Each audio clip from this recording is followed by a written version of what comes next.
सोलिगोन बेखौ जोङो दिन्थिलाङो बिदिनो बे गोसो सावथुनावहाय फावगिरि महरै सोर सोर गाहाय फावगिरि खालामोन आरो सोर आइजो गाहाय फावगिरि महरै फाव खालामो मेन रल हिसाबै आंनो दङ बेवहाय बेजों लोगोसे आरो मिस सानसुलि ब्रह्म बिथाङानो ओरैनो दिनैसिमावहाय बिनि स्क्रिप्ट आरो डाइरेक्टरा महरै डाइरेक्टराथ' मिजिं नार्जारि बिथाङानो आरो स्क्रिप्टआ आंनिनो आरो दिनैसिमाव नोंथाङा मोनबेसेसो फिल्म दिहुननाय फिल्मा आं बे थामथि खेब आरो नैबे गोसो सावथुना आंनि गिबि सावथुना जाहैबाय गुन गोनां गुन्दा बिनि नेक्स्टआवहाय नाम्बार वान फैदो खेबस' आरो दा नैबे गोसो आरो थामथि खेब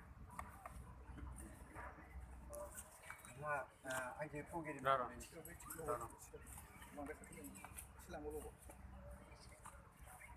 दे नोंथाङा आइजो फावगिरि महरै बाहागो लादों एक्ट्रिस महरै दा नोंथाङा बेयाव फाव खालामनो मोननानै माबायदि गोसोखौ गोजोननाय मोन्दों गोसोखौ गोजोननाय मोन्दों आरो आयं बे फिल्मावहाय फार्स्ट टाइम आङो हाबदों माने फिल्मखौ आं गाफेराखै एबारनो फार्स्ट टाइम आरो आं नाजागोन मोजां जागोन होननानै सिगाङावथ' जेबोथ' गाफेरनाय जायाखै ओहो गाफेरनायथ' जायाखै फार्स्ट टाइम